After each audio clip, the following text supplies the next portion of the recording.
출근하는 15억 남자입니다. 오늘 하루 잘 보내셨나요?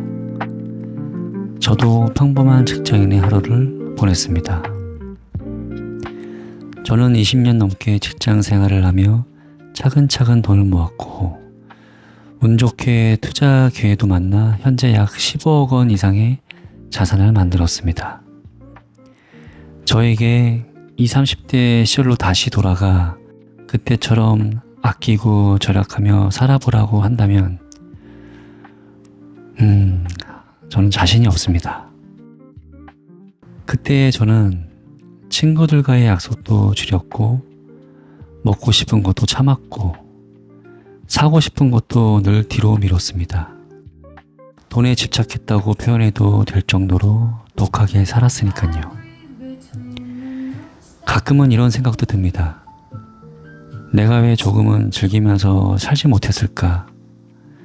15억을 모았다는 사실보다 다시는 그렇게 살 자신이 없다는 생각이 들 정도로 그 시절에 저는 정말 치열하게 살았습니다.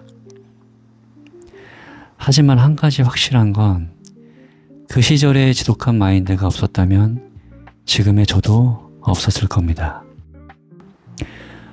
오늘은 제가 어떻게 해서 시드머니를 늘릴 수 있었는지 이야기해보려고 합니다. 저는 생활비를 관리할 때 몇 가지 습관이 있습니다. 식비의 경우 직접 조리해서 요리해 먹는 집밥이나 회사 구내식당을 이용했습니다. 외식은 한 달에 한두 번 정도였고 배달 음식은 거의 먹지 않았습니다. 하루에 한 끼만 아껴도 1년이면 생각보다 큰 돈이 되더라고요. 교통도 마찬가지였습니다. 저는 대부분 버스와 지하철을 이용했습니다. 차를 사지 말거나 택시를 절대 타지 말라는 뜻은 아닙니다. 다만 걸어서 갈 수 있는 거리라면 걷고 대중교통으로 충분히 갈 수 있다면 최대한 이용했습니다.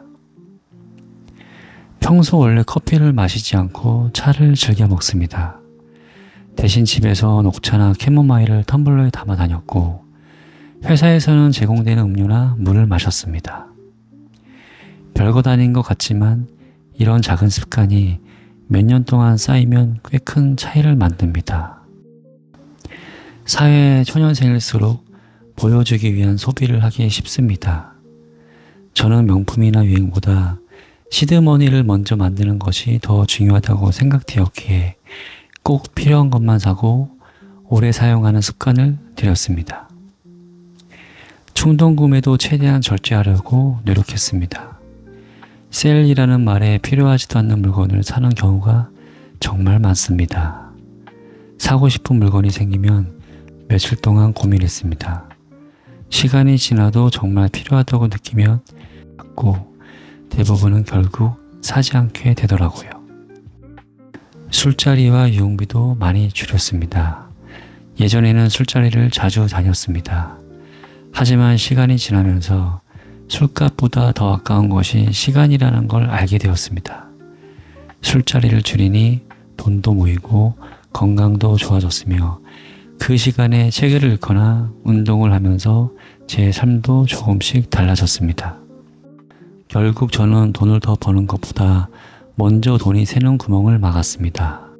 사람들은 어떤 주식으로 돈을 벌었는지 궁금해하지만 제 자산의 시작은 사실 이런 작은 생활 습관이었습니다. 그리고 저는 소비의 우선순위도 바꾸기 시작했습니다. 저는 인생을 성장기, 경제활동기, 그리고 노후 이렇게 세 단계라고 생각합니다. 돈을 벌 수 있는 시기는 생각보다 길지 않습니다. 그래서 경제활동을 하는 동안에는 반드시 플러스 자산을 만들어야 합니다. 그런데 많은 사람들이 연봉이 오르면 소비도 함께 늘립니다. 조금 더 좋은 차, 조금 더 좋은 휴대폰, 조금 더 비싼 여행. 그러다 보면 연봉은 올랐는데 통장은 그대로인 경우가 많습니다. 토마스 플러는 오늘 절약한 1원은 내일 벌어들 1원과 같다라고 말했습니다. 이 평범한 진리를 가슴에 새기며 저는 소비를 통제했습니다. 저는 차를 팔았고 휴대폰도 고장나기 전까지는 5년 정도 사용했습니다. 여행은 1년에 한 번 정도 다녔습니다. 다만 여행만큼은 조금 후회는 됩니다. 여러분들에게 하고 싶은 말은 젊을 때만 할 수 있는 여행은 꼭 다녀오셨으면 좋겠습니다.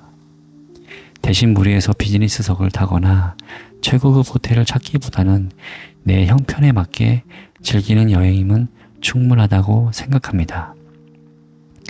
인간관계도 마찬가지였습니다.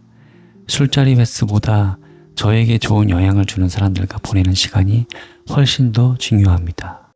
많은 분들이 자산 형성의 큰 분기점으로 결혼과 집을 이야기합니다. 결혼은 정말 소중한 일이지만 단 하루를 위해 너무 큰 비용을 쓰는 것은 한 번쯤은 고민해 볼 필요가 있습니다. 예식과 혼수, 예물, 신혼여행은 대부분 소비로 끝나는 비용이니까요. 저는 집은 꼭 필요하다고 생각합니다. 사실 제가 15억의 자산을 만들 수 있었던 가장 결정적인 계기도 집을 매수했던 일이었습니다. 물론 그 전에 미친 듯이 절약해서 종잣돈을 만들었기 때문에 가능한 일이었습니다. 종잣돈이 없었다면 아무리 좋은 기회가 와도 잡을 수 없었겠죠. 다만 감당하기 어려운 대출은 조심해야 합니다. 집이 나를 편하게 해줘야지 집 때문에 삶이 무너져서는 안 된다고 생각합니다. 여러분도 오늘부터 작은 습관 하나만 바꿔보셨으면 좋겠습니다. 오늘도 묵묵히 자신의 미래를 위해 살아가는 모든 직장인 여러분을 진심으로 응원합니다.